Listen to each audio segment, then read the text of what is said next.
Thank you very much. Thank you for this opportunity.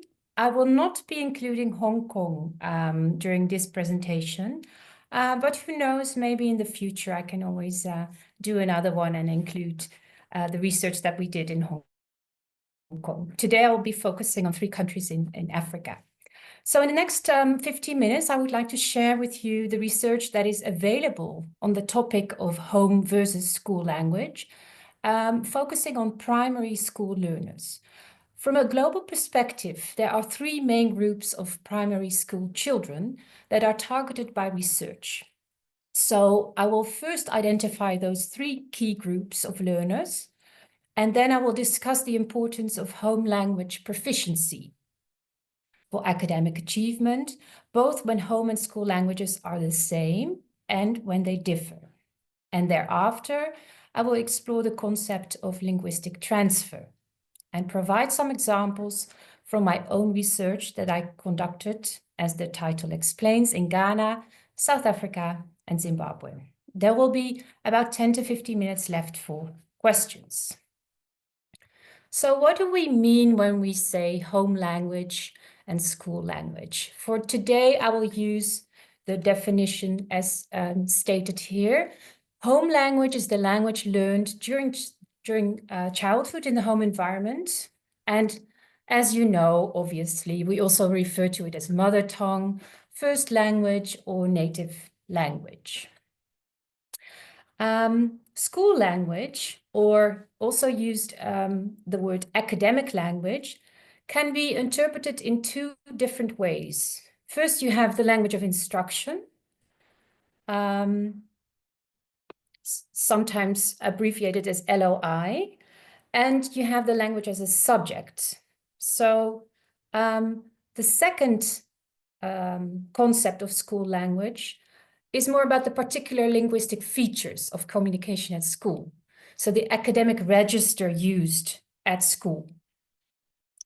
I'm assuming that if I go back to the previous point, school language, that you understand the difference between language of instruction and language as a subject. If you look at the school or the academic register at schools, there's an important definition of 2 sort of skills used by Cummins. I will send a list of all the references that I used in the end. I will send it to the organizer so you can look back at the references. So what Cummins did was saying, okay, we have the cognitive academic language proficiency, the CALP, which is more the official, more structured way of communication in school. And then we have the basic interpersonal communication skills, the BICS, which is more everyday conversational language. Both of these, CALP and BICS, are used within the schooling context. Right. If we talk about home versus school language from a global perspective, I think it's a good idea just to lay out what kind of languages do we have in the world. I mean, this is common knowledge, you can Google it, but I just want to, give you some background information.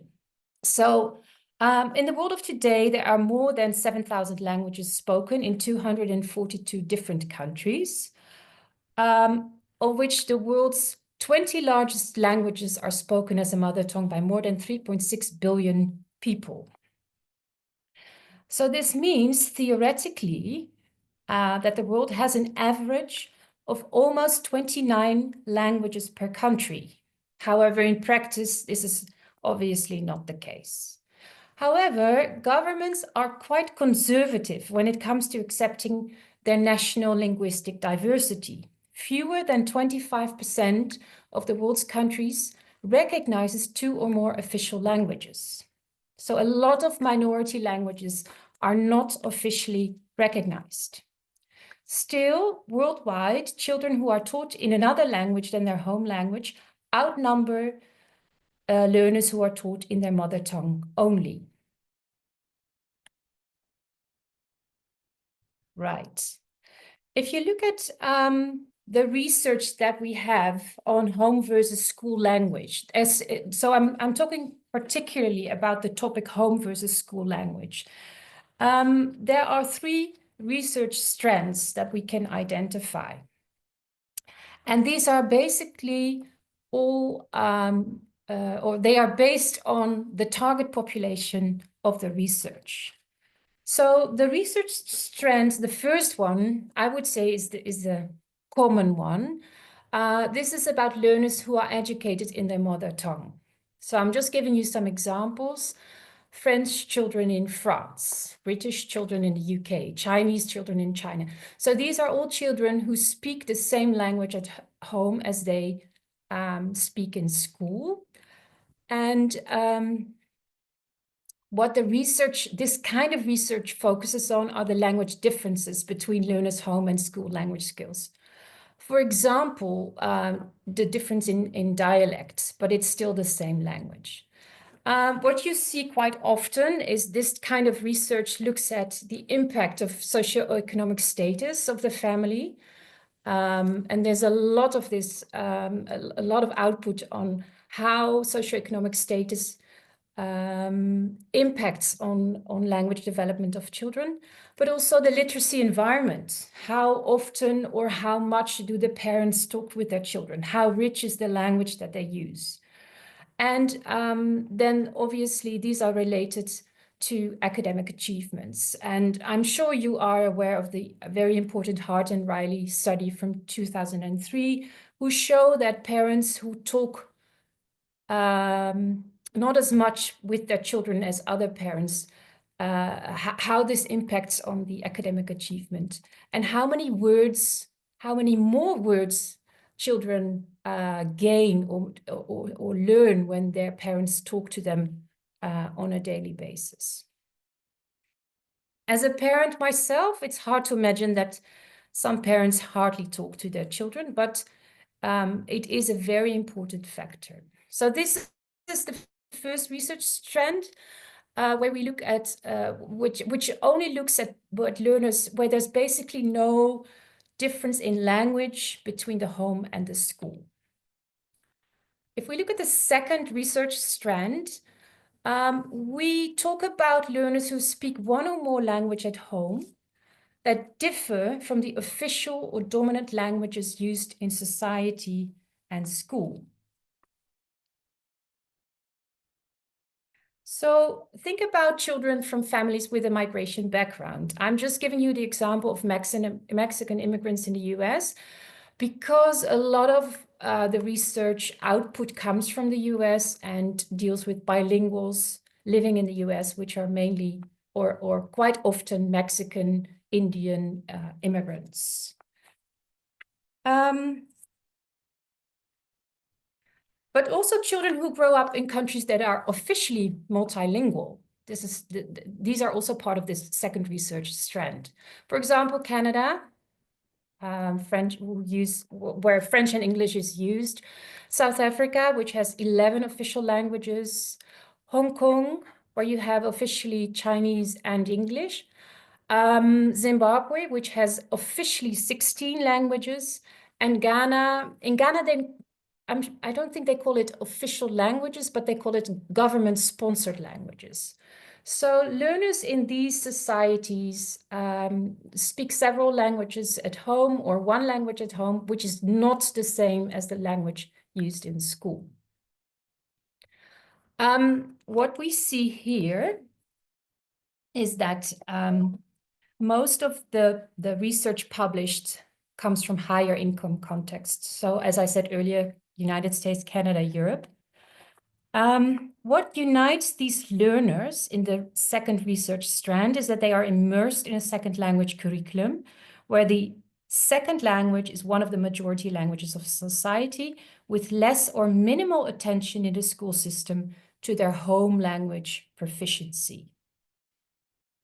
And obviously, these groups of learners exist in many countries throughout the world. Still, most of the research comes from the Northern Hemisphere. Right, let's go to the third research strand. This is basically the group of learners from low and middle income countries where the official languages of government, law and education is their second language or their L2, while a different local language is used at home and in the broader social environment. These are mostly post-colonial contexts, where European languages such as English, French, Portuguese, Spanish are officially used, while the majority of the population speaks different local languages. And UNESCO estimates that in some of these countries, more than 90% of children learn in a school language that is not their home language. And linguistic research targeting this group is very limited and mainly dominated by more general reports published by international donor agencies like the World Bank, UNESCO, USAID, not so much anymore, but hopefully more in the future. Right. So what is the importance of home language proficiency for school language development? Now, there's a lot of evidence that home language proficiency helps both monolingual and bilingual children to learn the academic register of the school language as language of instruction and consequently engage in classroom activities and complete tests. Home language skills form a sound basis for school success. And this is, I think, the key message of today, regardless of whether the home and school language are the same or different. So research consistently suggests that children who receive more and richer language input at home develop stronger skills in both their home and school languages. So what influences this home language proficiency? Firstly, there are the child internal factors within the within the child, such as, these are just examples. Obviously, there are more, but think about age. Some have developmental disorders. These can all influence the home language proficiency development. So I've written some of the references in a smaller font. But again, you can receive the list with all the references from this presentation at a later stage. Then we obviously have the child external factors, such as multilingualism, how many languages are spoken in the home, socioeconomic status, what is the level of education of the parents, home literacy environment, what kind of language do the parents use, and adult talk exposure. Are the children exposed to rich language? So learners who come from homes with a strong literacy environment and a high socioeconomic status will have larger home language vocabularies, a better understanding of complex vocabulary, and the grammar of the language of instruction used at school. This is all research-based.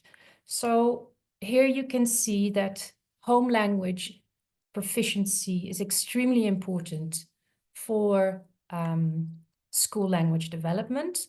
Whether or not the school and home languages are the same, it doesn't matter.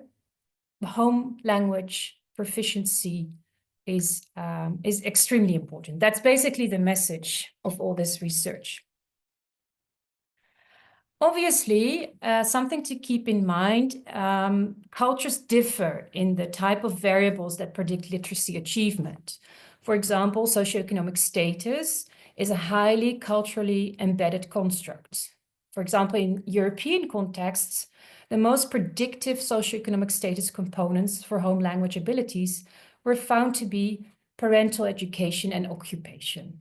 Whereas in high poverty contexts, important socioeconomic status predictors of home literacy include the quality of housing, the family assets, and possessions.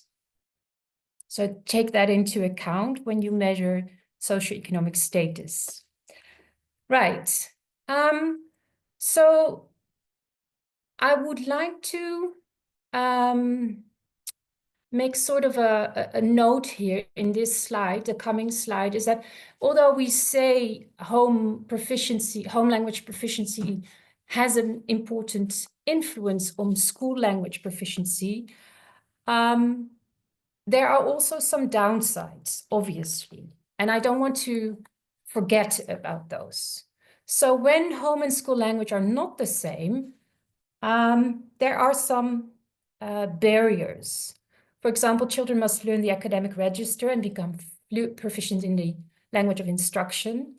And we do know from research that discontinuity in linguistic development can impact on academic performance. Studies that examined the impact of homeschool language disconnections on literacy development reveal that reading comprehension is particularly vulnerable among second language learners. And language barriers can also hinder performance in other subjects, such as basic and advanced mathematics. So it's not ideal when the home language is not the same as the school language, but it's still important to realize that the link exists. So high quality home language influences school language development, even when there is no relation between the languages, even if the languages are not the same. Right. I would like to address two misconceptions regarding home and school, home versus school languages. And there are two strongly held misconceptions in the literature towards the topic of home versus school language. And there are some really persistent beliefs, mainly among parents in low and middle income countries, that who believe that mother tongue is not as important as European languages. So the arguments they provide, for example, is reasons of communication. We need to learn one language for all.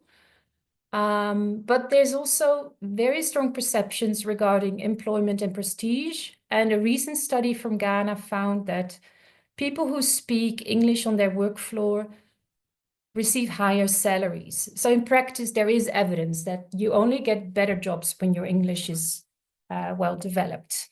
But there's also a general belief in many African countries, and I can give you the research, that local or minority languages are inferior, which is very unfortunate. In Western contexts, also, it is often believed that children should use their second language as much as possible in their home environment to enhance school performance. So for a long time, it has been promoted in my country, where Dutch is the formal language of education, that the immigrant population should speak Dutch at home. This is one of the examples. Sorry.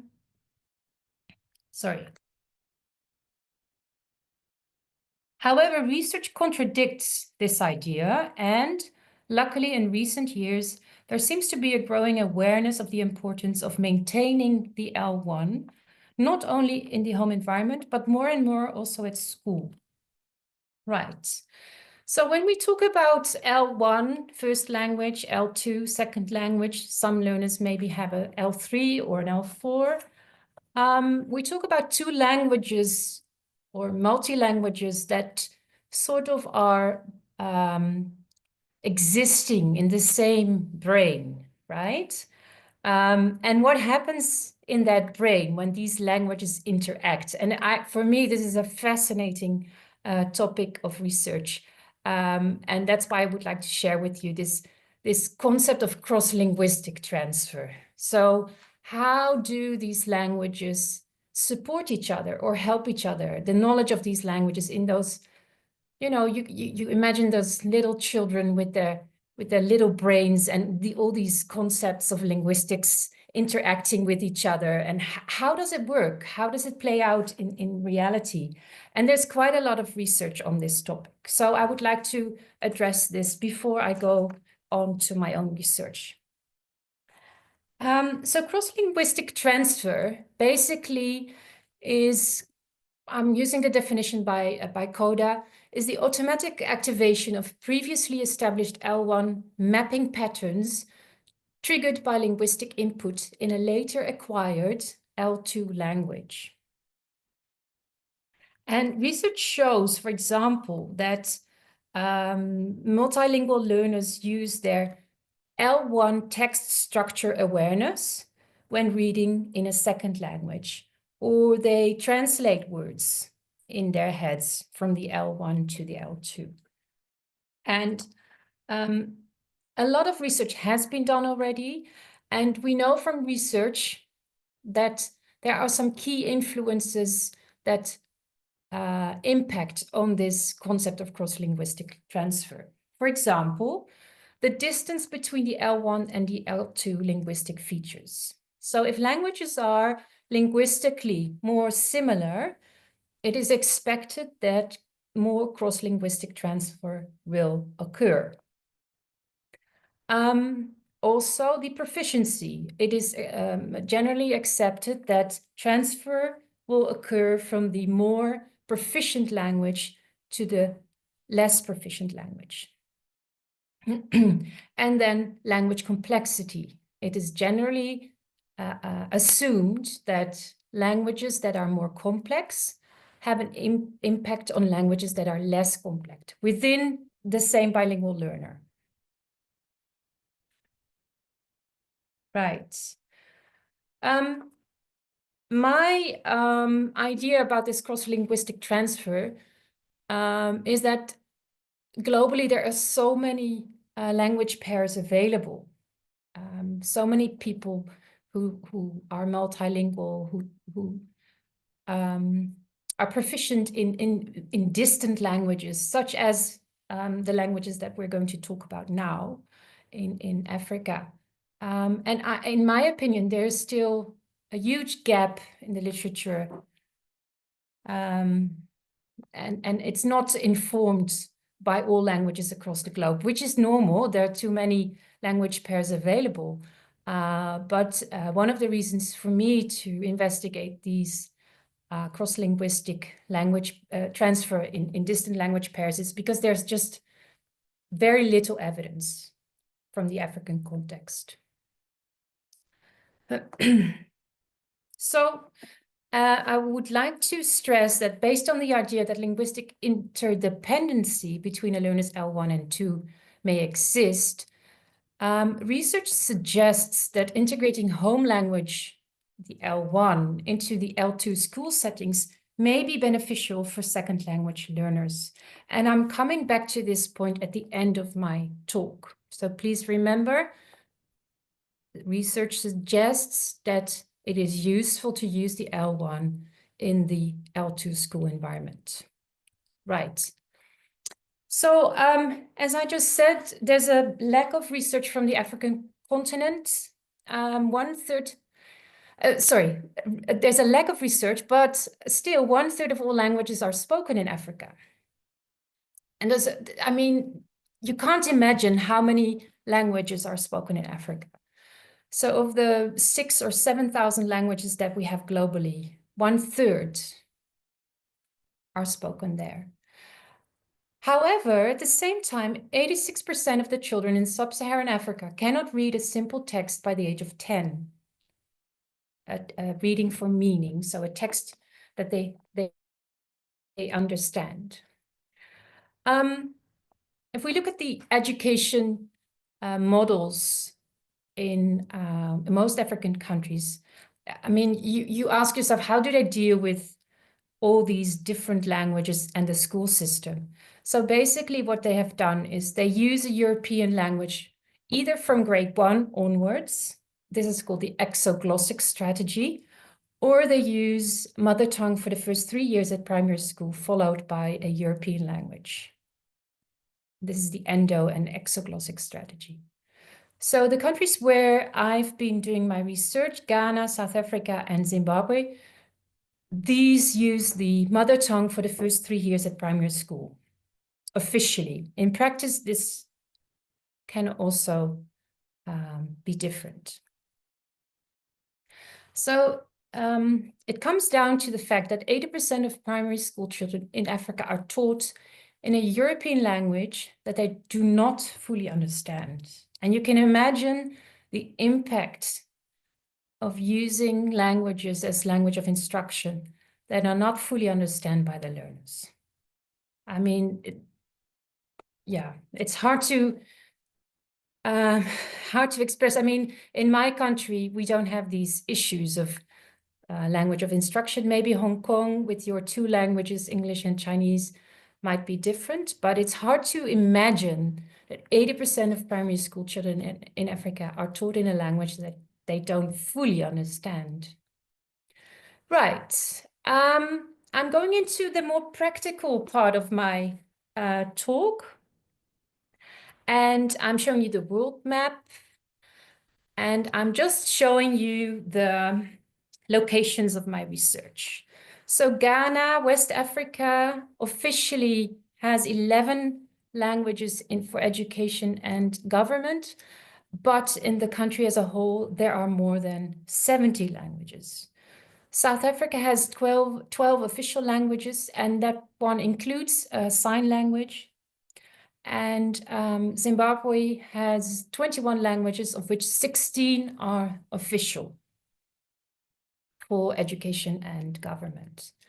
I'm just showing you some examples of English, Akan, Shona, and Zulu to give you an understanding of the differences of the linguistic features.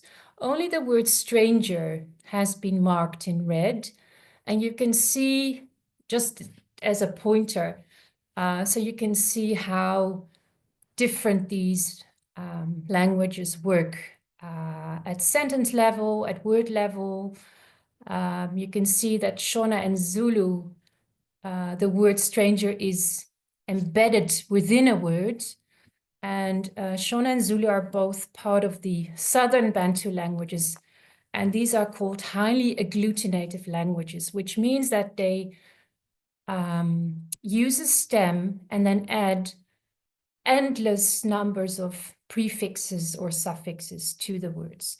So one of the characteristics of these Southern Bantu languages is that they have very long and very complex words.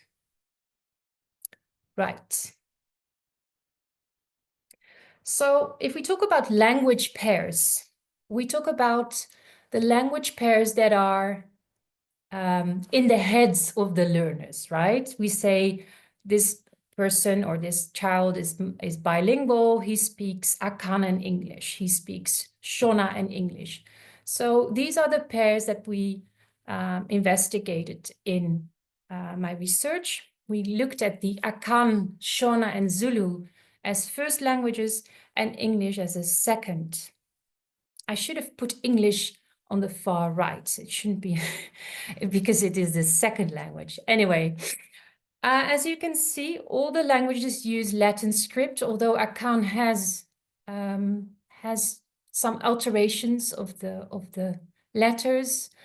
A big difference between English and the African languages is that the African languages are transparent with a quite clear connection between orthography and sound. And English is not. Think about the word island in English. In Dutch, I would say island. I would pronounce the S, but in English, it's not pronounced. So English is known as an opaque language or a deep orthography. The African languages are tonal languages, which for you, Hong Kong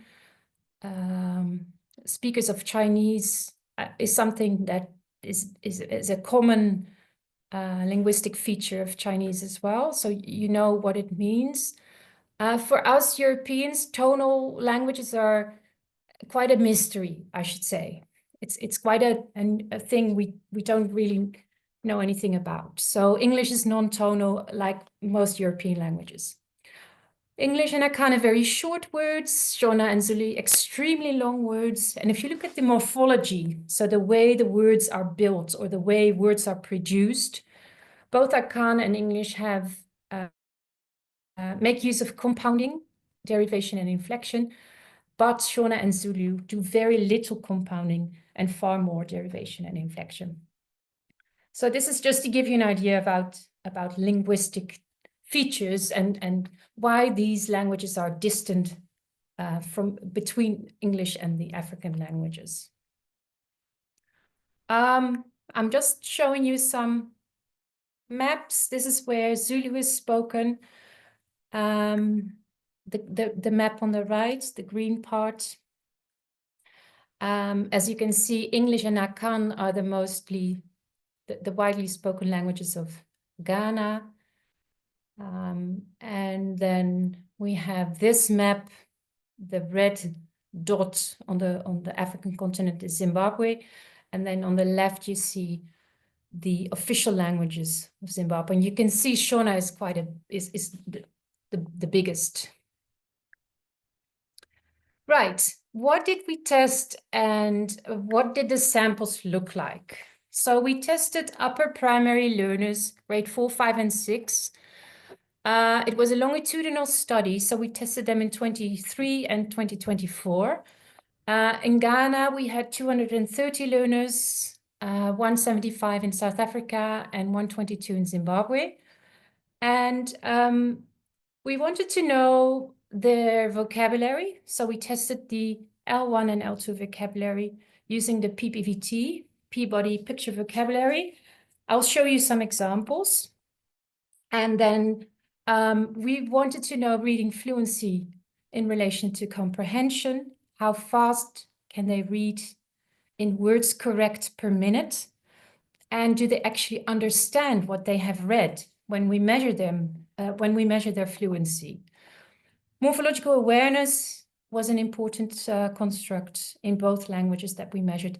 And then we also did a general L2 reading comprehension. So these were more English silent reading tasks. So why did we do all these tests? We wanted to know what the language development was over the period of a year and see how the L1 development impacted on the L2. And the L1 in these cases were Shona, Akan, and Zulu, and the L2 for all of them was English. Right. So when you do this kind of testing and you use, for example, the PPVT, you have to take into account the context of the learner. And the PPVT is a picture vocabulary test. So if learners don't understand the pictures that you show them, you have a problem. So for each country, we redesigned the PPVT, and I'm just showing you the kind of alterations we had to do.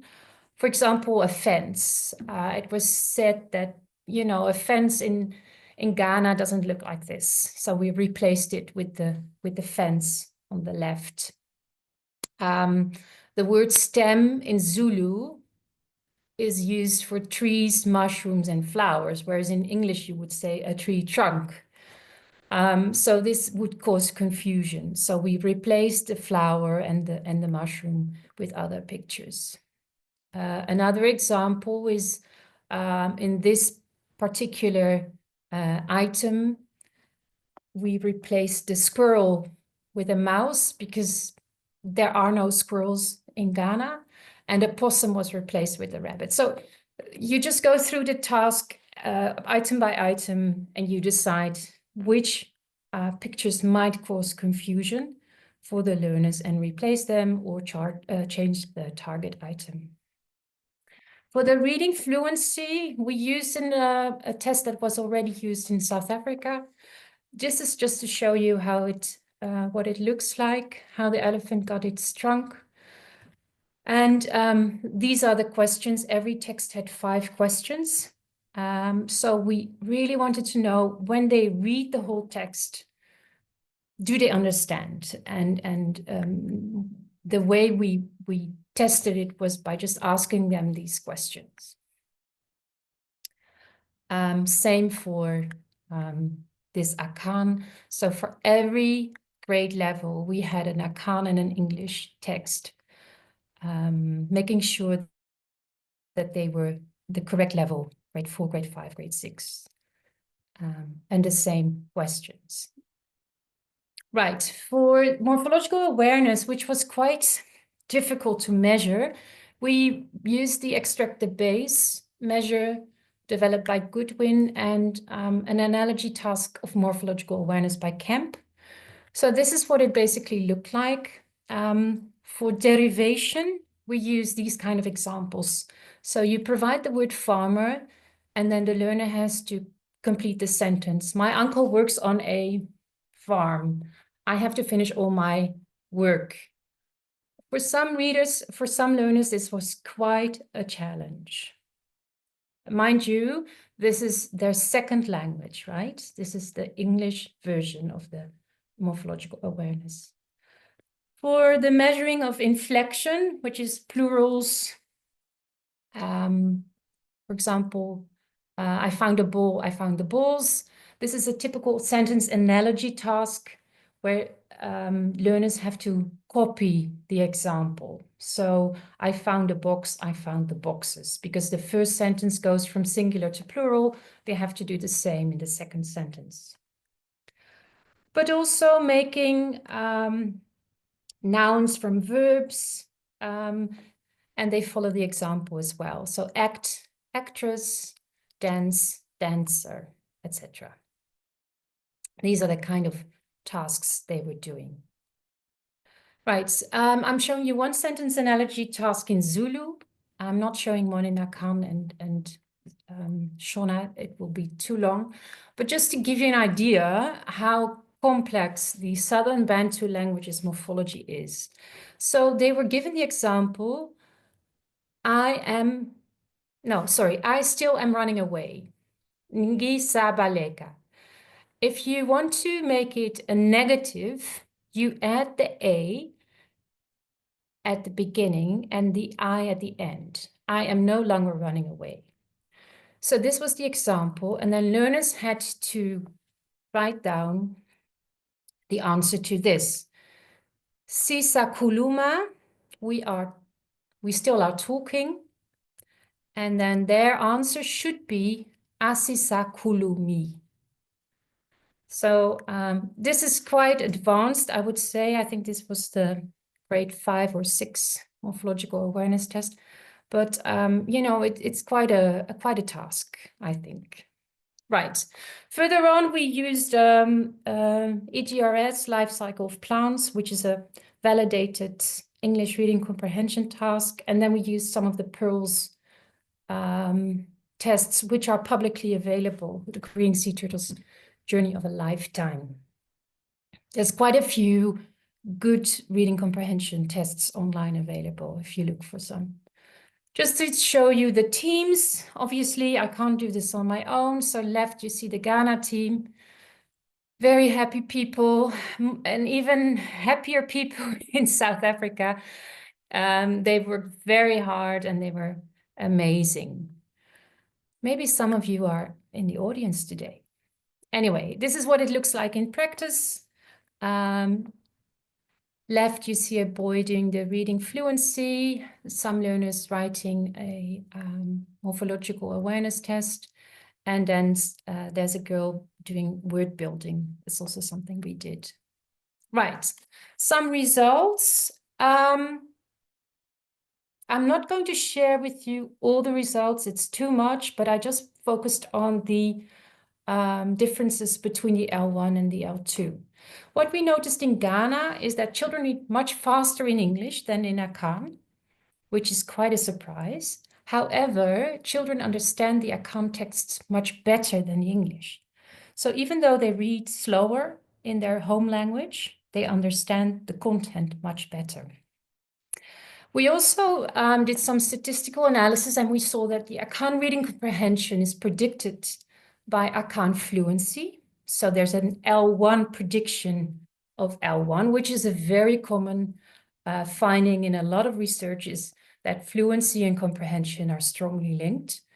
But we also found that reading in English or reading English comprehension predicted Akan reading comprehension.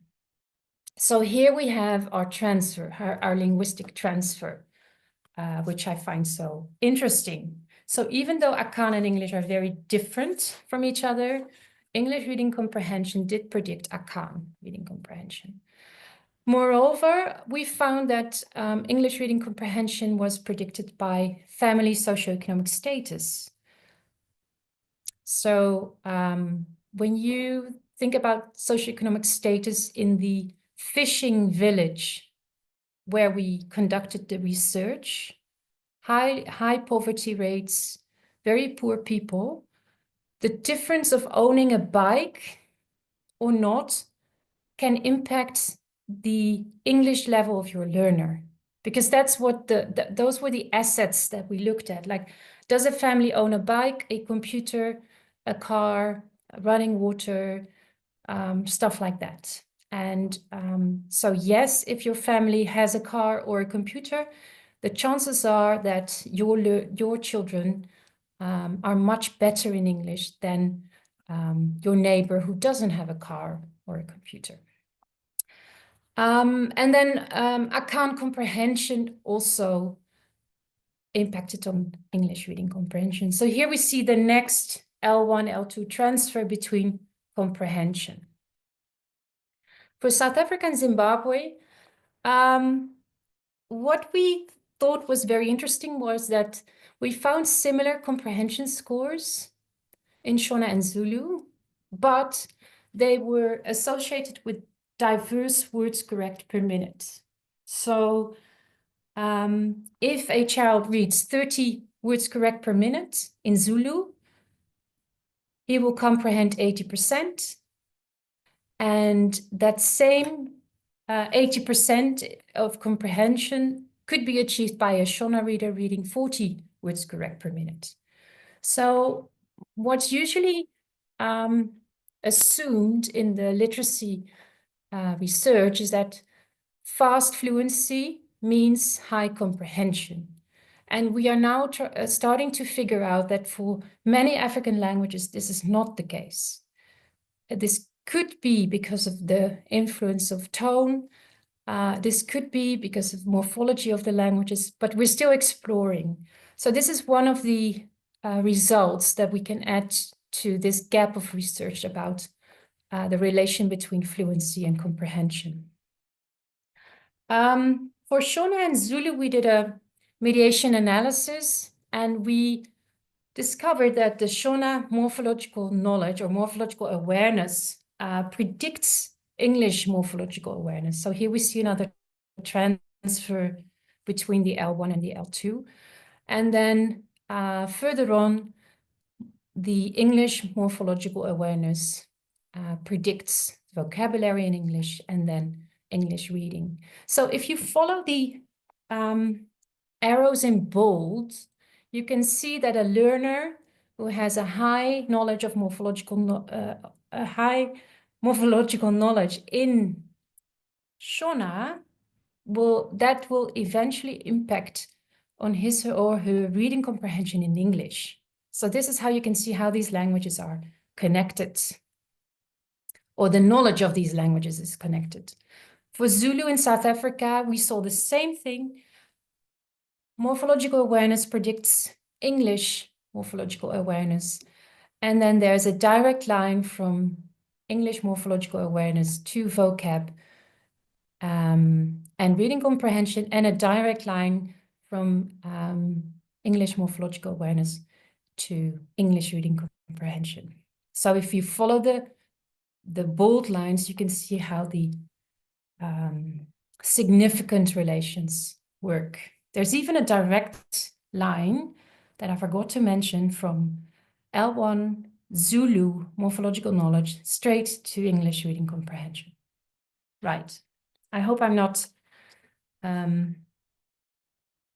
confusing you too much. You can always contact me if you have questions about details. So just to conclude, this is my second last slide. I think it's important to translate these results into practice, because there's a high need for good teaching and learning methods in the African context. As we know, so many learners cannot read for understanding by the age of 10. So what do we do about it? How do we use this research and improve the practices? So what I did in my project was, based on all the outcomes, which actually show that L1 and L2 knowledge are strongly interconnected. We designed bilingual storybooks. We know we can't replace the teaching and learning methods. I mean, that's not the goal of this project. But we can add, evidence-based materials to support the development of the L1 and the L2. So what we did is we produced bilingual storybooks at grade level, where learners for grade 4, 5, and 6 received their own book. And in each book, there were 5 stories. On the left side of the page, the story was written in Akan, and on the right side in English. And based on the languages used in the book, or the stories in the books, I developed exercises to be done or to be used in classrooms. For example, vocabulary development, morphological awareness. How are these words built up? How do you create a new word? And also reading comprehension. All the exercises were also written in Akan and in English. So learners, if they don't understand the question in English, they can also always read it in their mother tongue. And we distributed 600 books at 4 schools, and the enthusiasm was amazing, and the responses were great. And people have been asking me for more. So I've decided to launch the Reading Beyond Borders Foundation, which is hopefully launched sometime soon. We're still waiting for a bank account number, but the website is ready, the books are ready, and we're ready to support, distribute, develop, design bilingual storybooks, because we strongly believe that these kind of books can really engage learners in developing their L1 in combination with their L2. Right. Conclusion, and then I can open the floor for questions. So the conclusion for today is that strong home language proficiency is crucial for school language development. This holds true across diverse contexts across the world, whether children speak the same language at home and school, a minority language at home and a majority language at school, or grow up in a post-colonial setting where the language of instruction differs from the local home languages.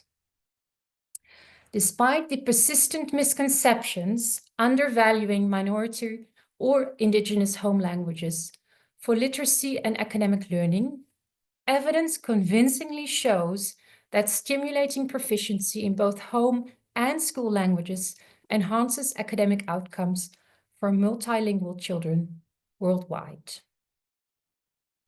Thank you.